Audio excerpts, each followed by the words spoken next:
আলহামদুলিল্লাহ, আজকে আমাদের মক্কার দর্শনীয় স্থানগুলো জিয়ারা হবে। এর মধ্যে তায়েফ, মিনা, হেরা গুহা, সুর, এছাড়াও বিভিন্ন দর্শনীয় স্থান দেখানোর জন্য আজকে আমরা বের হয়েছি। এই যে হাজিগণ অপেক্ষা করতেছে, এই যে বাস চলে এসেছে, আমরা বাসে উঠে যাচ্ছি। অল্পক্ষণের মধ্যে বাস ছেড়ে যাবে আমাদের গন্তব্যে। প্রিয় জিনিসগুলো দেখার জন্য অনেক অপেক্ষামান রয়েছে আমরা জিনিসগুলো দেখার জন্য। তার মধ্যে তায়েফ আছে, মিনা আছে, মুজদালেফা আছে, তারপরে হেরা গুহা, জিন মসজিদ, আরও অসংখ্য। আপনারা ধৈর্য সহকারে দেখতে থাকুন। আলহামদুলিল্লাহ, সব দেখতে। একটা ছোট পার্ক দেখেন আপনারা। আমার হাতের ডান দিকে একটা ছোট ওই যে ছেলেরা খেলা করতেছে, ছোট একটা পার্ক দেখতেছেন। এটা একটা যুদ্ধের মাঠ, এখানে ছোটখাটো একটা যুদ্ধ হয়েছিল। এই যে হাতের ডান দিকে একটা ছোট্ট পার্ক, ওই বাচ্চারা খেলা করতেছে। এই রাস্তার নাম হচ্ছে তরিকে ইব্রাহিমে খলিল আলাইহিস সালাম। তো আমরা আমাদের প্রথম যাত্রার প্রথম যে দর্শনীয় স্থান সেটা হবে জাবালে সুর। জাবালে সুর মানে সর পর্বত, যে পর্বতের গুহার মধ্যে নবীজি সাল্লাল্লাহু আলাইহি সাল্লাম আত্মগোপন করছিলেন। এবং এই পাহাড়ে যে গুহা, সেই হ্যাঁ, প্রিয় দোস্ত বুজুর্গ, আমরা জানি মক্কা থেকে নবীজি যেখানে আত্মগোপন করেছিল, মক্কা থেকে 3 কিলোমিটার দূরে নবীজি হেঁটে উল্টা গেছে। কারণ এটা যেটুক জানা যায়, সোজা গেলে হয়তো কাফেররা তাড়াতাড়ি পেয়ে যেত। এই জন্য উনি আমাদের নবীজি ঘুরে গেছে উল্টা দিক দিয়ে, যাতে খুঁজে না পায়। 3 কিলোমিটার দূরে যে গারে সুরে তিনি আশ্রয় নেয়, আমরা ঘটনা অনেকে জানি। সেখানে আবু বকর রাদিয়াল্লাহু তাআলা আনহু তিনি সাথে ছিলেন। ওই গুহার মধ্যে শত শত বছর ধরে একটি সাপ অপেক্ষামান ছিল যে এই গর্তের মধ্যে একদিন নবীজি আসবে, সাক্ষাৎ পাবে। কিন্তু ওই যখন নবীজি এই গারে সুরের মধ্যে আশ্রয় নিলেন, তো অপর দিক দিয়ে আপনারা জানেন মাকড়সায় বাসা বাঁধে, কবুতরে ডিম পাড়ে। আমাদের বাস থেমেছে এখন গারে সুরের সামনে। এই যে সকলে নামতেছে, গারে সুর দেখবে, সকলের আশা। কিন্তু সময় স্বল্পতার কারণে আর অনেক উঁচু, এখানে উঠতে গেলে প্রায় 2-2.5 ঘন্টার ব্যাপার স্যাপার আছে। এর জন্য সম্ভব হয়নি। অন্য একদিন আসবো ইনশাআল্লাহ। হ্যাঁ, এই সামনে পিলারটা একটু সামনে গিয়ে সম্ভবত। তো এবার সামনে বাজে আমাদের উম্মুল কোরা বিশ্ববিদ্যালয় থেকে জানানোর চেষ্টা করি। তো আরাফাতের মাঠ, এটা হচ্ছে মানুষের গুনাহ মাফের মাঠ। সূর্য অস্তের আগে আরাফাতের মাঠে বুঝতে পারে নাই, দৌড়ে যাইছে, আরাফাতের কিনারে আসছে। ইতিমধ্যে তার সূর্য অস্ত দেখা যায়। এই সব আরাফাতের এরিয়া, কিন্তু এগুলো এই যে হলুদ ছানগুলো যেগুলো দেখতেছেন, এই কিন্তু আরাফাতের এরিয়া। এটা হচ্ছে হেলিপ্যাড, এখানে হেলিকপ্টার করে। কিন্তু ওই হচ্ছে ওই যে বেড়ার জায়গা, যে জায়গা আল্লাহ মানুষের জীবনে গুনাহ মাফ করে। আদম আলাইহিস সালামের তওবা যে জায়গা কবুল হয়েছিল, যে জায়গায় কিয়ামতের মাঠ কায়েম হইবে, এই আরাফাতের মাঠ, সাক্ষাতের মাঠ। আরাফাতের মানে সাক্ষাতের মাঠ। সামনে হলো রেল স্টেশন। এই যে উঁচু দেন না তাবু, জাবালে রহমত, আরাফাতের মাঠের মাঝে ছোট্ট একটা পাহাড়। উপরে একটা সাইনবোর্ড আছে, সেই সাইনবোর্ডে অনেক ভাষায় লেখা আছে, বাংলা, ইংরেজি, উর্দু, ফার্সি, অনেক ভাষায়। তার মধ্যে বাংলায় লেখা আছে রহমতের পাহাড়। সাইনবোর্ডে লেখা আছে রহমতের পাহাড়। যে পাহাড় বলে নেই, এই যে এগুলো হলো হাজিদের থাকার জায়গা, আর ওইগুলো হচ্ছে বাথরুম। আমরা যাইতেছি জাবালে রহমতের দিকে। আমাদের গাড়ি সম্ভবত জাবালে রহমতে যাবে। দেখি যদি সুযোগ থাকে আমরা উঠবো, না থাকলে দিক থেকে দোয়া করে চলে আসবো। সব জায়গায় এগুলো আরাফাতের মাঠ, মানুষের জীবনের গুনাহ মাফের মাঠ, যেখানে হজ সংগঠিত। হজ বলতে আমরা হজে অনেকগুলো কার্যক্রমের সমন্বয় হজ, সংক্ষেপে আমরা বুঝি আরাফাতের মাঠে যাওয়ার নামে ঈদ হজ। এর মাঠে জাবালের রহমতের পদদেশে দাঁড়িয়ে এই বিদে হজের ভাষণ দিয়েছিলেন। এবং আদম আলাইহিস সালাম এবং বিবি হাওয়া, আমাদের মা, তাদের দুইজনের সাক্ষাৎ হয়েছিল এই আরাফাতের মাঠে জাবালের রহমতে। উপরে ছোট্ট একটা পিলার দেখবেন সাদা, যদি বাদ ছিল সেই জায়গায় জাবালের রহমতের চূড়ার উপরে ছোট্ট একটা পাহাড়। আশা করি সবাই উঠতে পারেন যদি সুযোগ থাকে। দেশের সরকার এক এক সময় এক এক সিস্টেম করে।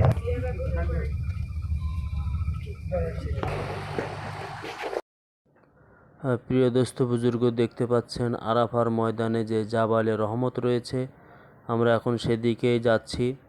আপনাদেরকে দেখানোর চেষ্টা করব সে ছোট্ট পাহাড়ের ওপরে একটি চিহ্ন দেওয়া আছে, যেখানে আদম আলাইহিস সালামকে আল্লাহ পাক মাফ করেছিলেন। আমাদের নবীজির ওছিলায়, আমাদের নবীজির কালেমা পড়ে সবাই মনে পড়ছিল যে জান্নাতের দরজা একটি কালেমা দেখতে পেয়েছিলাম। সেই কালেমাটা তখন মনে হয় উনি যখন কালেমাটা পড়লেন, সাথে সাথে আল্লাহ পাক তার দোয়াকে কবুল করলেন। তখন মা হাওয়া আলাইহিস সালামের সাথে সাক্ষাৎ হয়ে গেল। এই সেই জাবালে রহমত। এই অসংখ্য নবী রাসূল এখানে পদার্পণ করেছে। এই পাহাড়টা ছোট হইলেও এর দাম অনেক বেশি। আরাফার ময়দান, যে ময়দানটা কিয়ামত সংগঠিত হবে, এটা ছোটোখাটো একটা ময়দান না। যারা এসেছে দেখেছে তারা জানে, বিশাল বড় ময়দান। ওই যে কাছাকাছি চলে এসেছি, জাবালে রহমতের কাছাকাছি দেখা যাচ্ছে দূর থেকে সাদা একটা থাম্বা। ওই দিকে দেখতে পাচ্ছেন নিচে একটু কালো, উপরে সাদা। তবে এখন বর্তমান পানির ব্যবস্থার জন্য উপরে যে ছোট ছোট ছাতির মতো দেখা যায়, এগুলা প্রচণ্ড গরমে পানি ফোয়ারা দেওয়ার জন্য, যাতে হাজিদের কষ্ট কম হয়।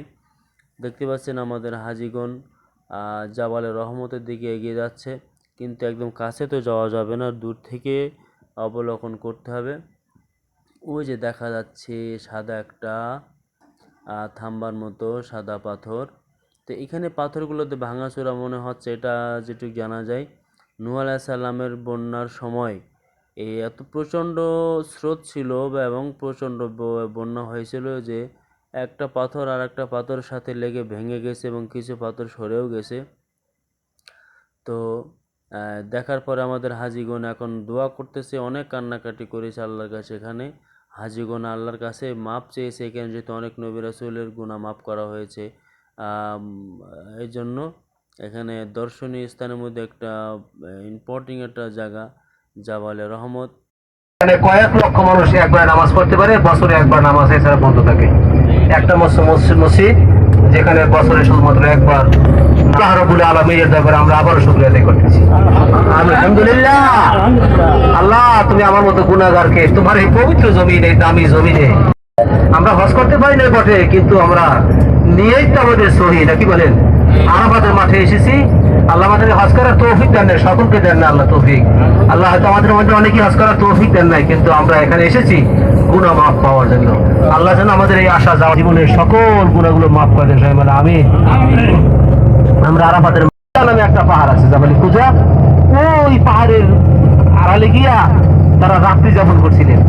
আমাদের মা এবং বাবা তারা ওই জায়গায় ঘুমাইছিলেন রাত্রে। আল্লাহর কাছে আমলটা অত্যন্ত ভালো লাগে তাদের জন্য। ওই মুজদালিফায় ঘুমানটা আল্লাহ ওয়াজিব করে দিয়েছে, চাপ দেয়। এই যখন পিঠ লাগাই একটু শোয়, কোথা থেকে আল্লাহ এই মুজদালিফার মাঝে একটা ছোট্ট মসজিদ, যেখানে আল্লাহর হাবিব পিঠতেছেন। পাহাড়ের গোড়ায় চাই দেখে, যেটা ঢেরের মতো দেখা যায় জি না? পাহাড়ের গোড়ায় চাই দেখেন, এই যেটা ঢের দেখেন। ইতিহাস, আপনার ইতিহাসের মধ্যে পড়ছেন নহরে জুবাইদার নাম। অনেকে ওই যে কিতে দেখছেন, ওই যে ছবিতে দেখছেন, এই সেই নহরে জুবাইদা দেখছেন। এই হইল নহরে জুবাইদা। এই ড্রেন দিয়ে সেই পানি প্রবাহিত হইতো। এই ড্রেনের মালিক, এই ড্রেনের কারিগর হচ্ছে বিবি জুবাইদা, বাদশাহ হারুন রশিদের স্ত্রী। বেগম জুবাইদা হচ্ছে এই ড্রেনের কারিগর। উনি এই ড্রেন বানাইছিলেন মানুষের পানির অভাব দূর করার জন্য। এটা ইতিহাস, মনে রাখবেন। নহরে জুবাইদা, এই দেখেন কোথাও উঁচা কোথাও নিচা। এরা অনেক দূর, একেবারে সে লোহিত সাগর থেকে এই ড্রেনটা আসছে। এই আরব দেশের মানুষেরা এই ড্রেনের পানি দিয়ে তাদের যে জীবন বাঁচাইতো, পশু পাখির পানি খাইতো তারা এই ড্রেনের পানি দিয়ে। এই হচ্ছে নহরে জুবাইদা। একটা ইতিহাস আপনার আজকে বাস্তবে দেখে গেলেন। নহরে জুবাইদা লেখা আমাদের। আমরা এখন যাবো মুজদালিফার দিকে, যেখানে হাজিরা রাত্রি যাপন করে। হজের প্রথম ওয়াজিব যেখান থেকে শুরু হয়, 5টা ওয়াজিবের, মুজদালিফায় রাত্রি যাপন। আমরা সেই মুজদালিফার দিকে যাইতেছি। আমরা জাবালে সুর দেখলাম। এবার পূর্ব দিকের আল্লাহর ঘরের যে এরিয়া হুদুদে হারাম, সেটা দেখ হারাম। আপনার আমার প্রিয় নবী, আমাদের কলিজা, আল্লাহ প্রিয় দোস্ত নবী মুহাম্মদ রাসূলুল্লাহ সাল্লাল্লাহু আলাইহি সাল্লাম এই জায়গায় পিঠ দিয়ে শুয়ে আছেন হজের সময়, বিদায় হজের সময়, 10ম হিজরিতে। তার জীবনের শেষ হজ যখন করলেন তখন এই যে মুজদালিফা, এই যে মসজিদ, এই জায়গাটায় আল্লাহ নবী ১৬ লক্ষ সাহাবীদেরকে দেয়া রাত্রি যাপন করছিলেন। তার বরকতের খাতিরে এখানে একটা মসজিদ করছে সরকার। এই হলো মসজিদে মাশআরিল হারাম। দেখা আছে আলেম ওলামা দেখে পড়তে পারেন মসজিদে মাশআরিল হারাম বিমুজদালিফা আছে, জি মসজিদে মাশআরিল হারাম বিমুজদালিফা। ইংলিশও লেখা আছে, একটু সারারা পড়েন ইংলিশে, আলেমরা আরবিতে পড়েন মসজিদে মাশআরিল হারাম বিমুজদালিফা। এই সেই মুজদালিফা মসজিদ যেখানে আল্লাহ রাসূল পিটিয়ে ঘুমিয়ে আছেন, বরকতপূর্ণ সেই জায়গা যাকে উদ্দেশ্য করে সারা পৃথিবী সৃষ্টি করছেন আল্লাহ। এবং পৃথিবীর যত মানুষ হজ করতে আসছে সকলেই এই রাত্রে যাপন এই মুজদালিফায় করেন। এই দেখেন পাথর ছিটিয়ে রাখছে, এখান থেকে আমরা পাথর নেই, এইখান থেকে পাথর নিয়ে আমরা তারপরে মুজদালিফা যে শয়তানের গায়ে নিক্ষেপ করি। এই হলো মুজদালিফা, এই হলো মুজদালিফা। আমরা এখন এখান থেকে আমাদের পরবর্তী গন্তব্য আমরা যাবো এখন মিনার দিকে। হাজিরা মুজদালিফা দেখলেন, এবার আমাদের যাত্রা হলো মিনার দিকে, যেখানে হাজিরা হজের সময় থাকে, হাজিদের বাড়ি ঘর, হাজিদের 5 দিনের ঠিকানা। এগুলো মুজদালিফার মধ্যে নেওয়া এক্সটেনশন করছে, টাকা সংকলন না হওয়ার কারণে মুজদালিফার মধ্যে আইন তাবু গাছে সরকার। এ কিন্তু মুজদালিফা, এই কিন্তু তাবু, হজের সময় এই সমস্ত তাবুরে হাজির থাকে। এই যে কাপড়গুলো সাইডের বেড়াগুলো উঠে রাখছে, এখন হজের সময় বেড়াগুলো সাইডে দেবে, সবগুলো এসি করা আছে, ফায়ার প্রুফ। এই তাবুগুলো আগুনে পড়ে না, এগুলো সরকারি তাবু। মোয়াল্লেবার এই তাবুগুলো ভাড়া নেয়, আমাদের এখানে যে মোয়াল্লেব আছে ওরা ভাড়া নেয়, নিয়ে হাজিদেরকে এখানে রাখে, এখানে আমরা সেবা দিই হাজিদেরকে। এই যে এখানে রান্না বান্না হয়, পাকঘর আছে, মাঝে মাঝে পাকঘর আছে, পাকঘরে রান্না হয়, হাজিদেরকে এখানে খাওয়ানো হয়, এখানে থাকে হাজিরা। এই হলো মুজদালিফা। মুজদালিফার পর আমরা এখন ঢুকতেছি মিনায়। এই আমরা মুজদালিফার সামনে হইলো মিনা, এই টোটালটাই তাবু। দেখেন এই 30 লক্ষ বা 40 লক্ষ যত মানুষ হোক হজে সব থাকবে এখানে। বিশাল এরিয়ার মধ্যে ভাই জায়গার শেষ নাই, রাস্তার শেষ নাই। এখান থেকে পাহাড়টা দেখা যায় খুব কাছে, এটা এমন এক দেশ দূরের জিনিস কাছে দেখা যায়, বুঝতে পারছেন? পাহাড়টা দেখা যায় কাছে ভাই, হাঁটতে দেখেন অনেক দূর এখান থেকে পাহাড়, হাঁটতে গেলে এত ভুল লাগছে। এর মধ্যে এরকম লক্ষ লক্ষ তাবু আছে, এরকম ছোট ছোট বেড়া আছে, এদিকে এরিয়া ভাগ করা আছে, জোন ভাগ করা আছে। এই হলো মুজদালিফা। এখন আমরা আসছি মিনায়, সামনে হলো এই মুজদালিফা 1, মুজদালিফা 2। এই যে সামনে রেল স্টেশন, আমরা কিন্তু যাইতেছি মিনায়। মিনায় এসে গেছি আমরা। আচ্ছা মালুম মহাস্টার দিয়ে মহাস্টার মালুম বুঝে গিয়া। তো আমরা এখন হাতের আচ্ছা আচ্ছা, ওই যেখানে গাড়িটা শুরু করতে কইছি না আমি, ওই থেকে বলা হয় মহাস্টার। ওই দেখেন পাহাড়ের নিচে একটা পিলার দেখা যায়, ওই যে মাথাটা একটু গোল দেখছেন, ওই থেকে বলা হয় কুরবানি। ওইখানে কোরবানি করছিল ইব্রাহিম আসসালাম তার নিজের হাতে। তার পেলতে পেলতে চোখ শেষ হয়ে গেছে, অনেক মানুষ কাঁদতে কাঁদতে কবরে চলে গেছে, কিন্তু এই জায়গায় আসতে পারে নাই। আল্লাহ সকলকে নসিব করে নাই, নিয়ামত আল্লাহ সকলকে দেন না, আপনাকে আমাকে দিয়েছেন, এই জন্য আমরা আল্লাহ শুকরিয়া দেখাই সাহেব আলহামদুলিল্লাহ। এই মিনা তাবুর শহর, সূরা কাউসার নাযিল হয়েছে কিন্তু এই মিনায়, মনে থাকে যেন। এই হচ্ছে মিনা। সামনে গিয়ে আমরা একটা মসজিদ দেখবো, যেটা বলা হয় মিনার যে মসজিদ, মসজিদে খায়েব। মসজিদে খায়েবের নাম শুনছেন? মিনার বাজার, মিনা বাজারের মধ্যে যে মসজিদ, মসজিদে খায়েব, যে মসজিদে 70 জন নবীরা নামাজ আদায় করছে। কোন কোন কিতাবে আছে 70 জন নবীদের কবর আছে। সুবহানাল্লাহ। এই যে সামনে মিনার দেখবেন, আমি দেখাবো। এই হচ্ছে মসজিদে কেঁচা কেঁচা দেখা যায়, এই হলো জামারাত, যেখানে হাজিরা পাথর নিক্ষেপ করে হজের সময়। ঠিক আছে, এই হলো মসজিদ। মসজিদের পাশ দিয়ে দেখেন ওই যে সাদা তাবুর মতো দেখা যায়, মাথাটা একটু মোটা, এইরকমের 1 2 3 3টে আছে এইরকমের, সোজা এখান থেকে পশ্চিম দিকে। এই হলো 1টা 2টা 3টা, হ্যাঁ 3টা এখান দিয়ে যায় হাজিরা। এই হলো জামারাত, যেখানে পাথর নিক্ষেপ করে হাজিরা হজের সময়। বাবা ইব্রাহিম সালাম যখন মক্কা থেকে তার ছেলেকে নিয়ে আসছিলেন, শয়তান এরকম 3 জায়গায় তাকে ধোঁকা দিয়েছিলেন। 3 জায়গায় ছেলেকে বলছিলেন যে ইসমাইল, তুমি জানো তোমার বাবাই তোমার কোথায় নেতেছে, তোমার এতে জবাই করবে। ইসমাইল সালাম নবী ছিল তো ভাই, নবীর পুত্র নবী। যখন তার ছেলেকে ইব্রাহিম সালাম বললেন যে বাবা আমি এরকম একটা ছিল, তখন সে পাথর উঠে তারপর শয়তানকে আঘাত করে। শয়তান বেকুব, দূর এখান থেকে, বাপ কখনো ছেলেকে জবাই করতে পারে না। হ্যাঁ, যদি করেই থাকে সেটা আল্লাহর হুকুম, সেটা আল্লাহর হুকুম, তার নিজের ইচ্ছায় না। এই জন্য এইখানে পাথর মারা ওয়াজিব হয়ে গেছে আল্লাহর কাছে। এমন পছন্দ হয়েছে আমলটা, কেমন পর্যন্ত হাজিরা হজ করতে আসবে সবাই এসে এখানে পাথর মারে। 3 দিন এখানে পাথর নিক্ষেপ করতে শয়তানের গায়ে। এই হলো সেই নূরের পাহাড়।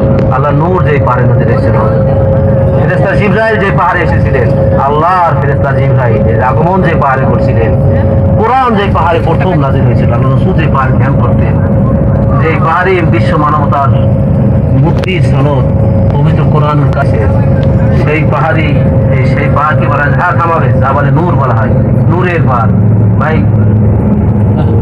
এখানে ওই গাড়ি পার্কিং এর জায়গা নাই তো, যেখানে একটু পাশে হয়তো স্ক্রল করে দেখাবে, এটা সে রাত্র করে গাড়ির একটা জরিমানা হয়, ওরা খুব ভয় করে ট্রাফিকে। এখানে নূর ওই সামনে সামনে ওই যে সামনে মোটা ফাটা দেখা যায়, মাথাটা মোটা আর কি। একরাবে এসপি রফিকাল জি, হ্যাঁ নামলাম, একটু সমস্যা, সবাই জানলাম আমরা একটু নামি, আমাদের সময় হয়ে গেছে।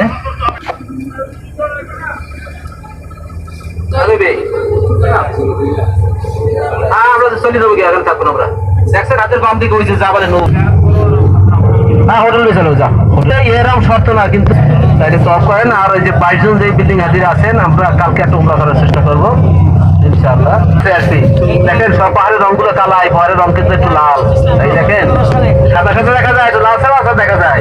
আল্লাহ নূর এই পাহাড়ে নাজিল হয়েছিল, ফেরেশতা জিবরাইল আগমন করছিল এই পাহাড়ে। ওই যে লোকজন উঠতেছে দেখছেন, ওই সাদা সাদা দেখা যায় মানুষ, ওই যে সাদা সাদা মানুষ উঠতেছে। আপনারা সকালবেলা এসে এনে করবেন ইনশাআল্লাহ। নূরের পাহাড়, এই হলো জাবালে নূর, হেরা পর্বত। সারা জীবন খালি গজল শুনছেন আর কাঁদছেন, কারণ আজকে স্বাস্থ্যকে দেখেছেন হেরা পাহাড় নাজিল হয়েছিল। এই যে বান্ডারি দেখতেছেন, এটার ভিতরে জান্নাতুল মুআল্লা কবরস্থান। ওই যে ভিতরে কবরগুলো দেখা যায় দেখেন, ওই যে ঘেরা ঘেরা দেওয়া দেখছেন, ওই যে লোকেরা ঢুকছে, পুরো সব কবরস্থান, জান্নাতুল মুআল্লা কবরস্থান হয়ে যায়। এই যে এই যে জান্নাতুল মুআল্লা, ওই যে ভিতরে কবর দেখা যায় মানুষ আসছে। এই যে উত্তর মাথায় এলো খাদিজার জন্য কবর, এই ব্রিজটার নিচ দিয়ে যাইতে হইবে খাদিজার জন্য কবেন। আপনারা আগামীকালকে সকালে মানে আগামীকালকে আসর নামানোর পরে ওই হারাম শরীফ দেখা ওখান থেকে 1 কিলোমিটার এখানে দূরত্ব। এই হলো মসজিদে জিন, এই যে মসজিদে জিন, জিনেরা রসুলের হাতে এখানে বায়াত গ্রহণ করছিল এই জায়গাটা। এটা হলো মসজিদে জিন। আমরা জান্নাতুল মুআল্লা পার হয়ে যাইতেছি। এই যে আমরা উদ্দেশ্য নয়, উদ্দেশ্য আল্লাহ রসুলের।